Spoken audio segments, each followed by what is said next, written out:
Bonjour, je vais aujourd'hui vous parler de nutrition et de comment elle peut être l'une de vos alliées dans le développement et la santé de vos enfants. Cette présentation a été créée par Esma Housni et Émilie Hu et a été traduite par moi, Lydia. La présentation se concentrera sur les enfants âgés entre 0 et 2 ans et il y aura une autre vidéo concernant les enfants de plus de 2 ans. Donc, nous allons commencer par les habitudes alimentaires lors du développement du bébé, les bénéfices de l'allaitement, les risques associés au lait pour bébé et ce à quoi il faut faire attention en donnant du lait pour nourrisson ou du lait maternel en bouteille à votre enfant. Nous allons aussi aborder comment et quand introduire la nourriture, etc. Donc, nous allons commencer avec les habitudes alimentaires lors du développement du bébé. La première période est la période d'allaitement et elle va de la naissance à peu près 4 à 6 mois. Votre bébé peut profiter de l'allaitement ou du lait pour nourrisson si vous n'allaitez pas. Il n'est pas nécessaire d'ajouter de la nourriture ou quoi que ce soit d'autre que du lait. La deuxième période est la période de transition et va de 6 à 10 mois. Votre bébé devrait continuer à manger, à boire plutôt beaucoup de lait, mais vous pouvez commencer à introduire de la nourriture semi-solide. La troisième et dernière période, c'est-à-dire après 10 mois, le bébé va avoir tendance à manger de la nourriture plus dite d'adulte. Il peut aussi s'asseoir à table avec la famille et manger les mêmes aliments. Pourquoi est-il recommandé d'allaiter votre enfant? Premièrement, vous n'avez pas à vous inquiéter des nutriments. Le lait maternel est produit dans l'unique but de nourrir votre bébé et contient le meilleur profil nutritionnel, n'a pas de bactéries et est toujours frais. D'autres bénéfices sont que l'allaitement aide au développement de la mâchoire et des dents, réduit les risques d'infection, permet le développement d'un meilleur système immunitaire et est associé à des risques réduits d'allergies, de maladies respiratoires, de diabète de type 1 et 2, etc. Finalement, le contact corporel entre la mère et l'enfant permet la libération d'hormones et permet de promouvoir l'attachement entre une mère et son enfant. De combien de lait votre bébé a-t-il besoin? Il n'y a pas de règle stricte et cela dépend beaucoup de l'humeur et de l'appétit de votre bébé. Vous voulez apprendre la façon dont le bébé communique avec vous et vous dit qu'il a faim. Il pourrait par exemple bouger son poing, sa bouche, être plus actif. Il pourrait avoir la tête qui tourne à droite à gauche à la recherche d'un sein ou ouvrir et fermer la bouche souvent. Essayez de faire attention à ces indications de la faim avant que votre bébé ne commence à pleurer. Mais en général, on parle d'environ 8 allaitements par jour. Vous pouvez aussi déterminer si votre bébé est bien nourri et hydraté en regardant leur urine. Après une semaine, il peut y avoir jusqu'à 6 couches mouillées par jour avec de l'urine claire et sans odeur.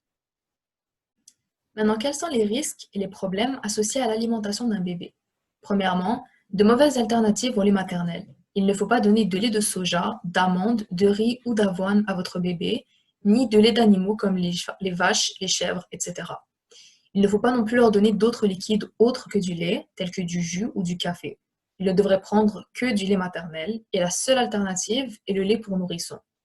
Lorsque vous préparez le lait pour bébé, vous devriez faire attention aux indications mentionnées sur le paquet du lait pour nourrisson.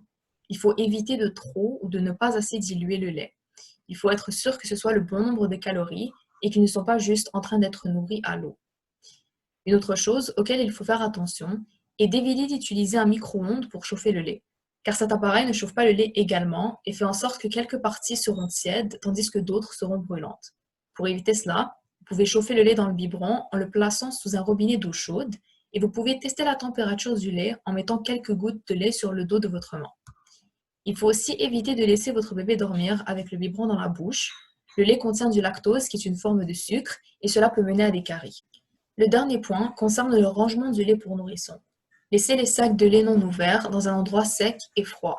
Une fois la préparation faite, il faut l'utiliser en 2 heures ou la mettre au frigo où on peut la conserver jusqu'à 24 heures. Après avoir nourri le bébé, tout le lait qui reste dans le biberon doit être jeté, car sinon des bactéries peuvent croître dedans à cause du mélange entre la salive et la poudre pour bébé. On a dit plus tôt que la nourriture était introduite en général à l'âge de 4 à 6 mois. Mais quand exactement devriez-vous commencer? Il y a quelques indications qui peuvent vous guider à travers ce processus. Le premier signe est que le bébé est capable de se supporter. Il peut contrôler sa tête, a développé des dents et a la capacité d'avaler. Le poids du bébé a presque doublé et il consomme à peu près 1 litre de lait, mais a quand même faim. Pourquoi est-ce qu'il faut faire attention à ces signes? Parce que si la nourriture est introduite trop rapidement, il y a un risque que le bébé développe des maladies ou des allergies. Il risque aussi de s'étouffer s'il n'a pas la capacité d'avaler, et cela peut causer de la malnutrition parce que le bébé manquerait de plusieurs nutriments essentiels qui sont contenus dans le lait pour bébé.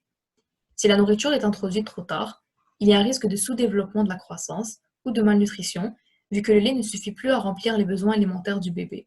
Il peut aussi avoir un système immunitaire plus faible. Donc on a ici un schéma qui montre à peu près à quel stade de son alimentation votre bébé devrait être rendu selon son âge. De 4 à 6 mois, l'allaitement ou le lait pour nourrisson sont les seules sources de nutrition. Vous pouvez ajouter des aliments riches en fer, mais il faut éviter les carottes, betteraves, navets, choux, etc. à cause de leur haut taux de nitrite. Après 6 mois, ces aliments devraient être corrects, mais évitez les végétaux contenant un haut taux de nitrite avant 6 mois. De 6 à 8 mois, l'allaitement continue pour à peu près 600 à 800 ml de lait. Continuez à leur donner de la nourriture riche en fer. Vous pouvez aussi ajouter des légumes petit à petit. Vous pouvez aussi leur donner de la viande en purée, des haricots, des jaunes d'œufs, des fruits, mais il faut continuer à éviter les jus avant au moins 1 an, car cela peut causer des caries chez l'enfant, peut réduire l'appétit et vient aussi remplacer des aliments plus nutritifs. Vous pouvez aussi ajouter de la nourriture que votre enfant peut tenir avec ses paumes. De 9 à 12 mois, on applique les mêmes recommandations, mais on peut ajouter des morceaux de la nourriture normale mais bien cuite, en purée ou hachée. Vous pouvez aussi ajouter de la nourriture que votre enfant peut agripper avec ses doigts. Vous pouvez aussi commencer à leur donner un peu de jus ou de lait d'animal, mais il faut que ce soit du lait entier pour que le bébé soit rempli et qu'il ait toutes les calories dont il a besoin. Et pas plus que 3/4 d'un litre, soit 750 ml en une journée. Ne dépassez pas ça car cela viendra remplacer de la nourriture contenant plus de nutriments pour l'enfant. Vous devez vous rappeler que l'estomac d'un bébé est très petit et qu'il faut donc être efficace en termes de la nourriture que vous lui donnez. Il est aussi préférable de donner à votre bébé de la nourriture sans sel et sans sucre, car sinon ils s'y habitueront et cela viendra affecter leur sens du goût. À l'âge de 2 ans, votre bébé a un sens du goût, accepte différents types de nourriture et peut les apprécier, ce qui est essentiel afin que votre enfant développe des habitudes alimentaires saines. Il est important de ne pas forcer votre enfant à manger ou à finir son assiette. Le bébé sait reconnaître lorsqu'il a faim et lorsqu'il est rassasié, et quand il est temps de manger et d'arrêter de manger. Les 2 premières années sont essentielles afin que l'enfant développe des habitudes alimentaires saines. La prochaine vidéo parlera de certaines recommandations alimentaires afin d'aider votre enfant après 2 ans. Nous espérons que cette présentation vous ait été utile et que vous en avez appris quelque chose. Merci de votre écoute.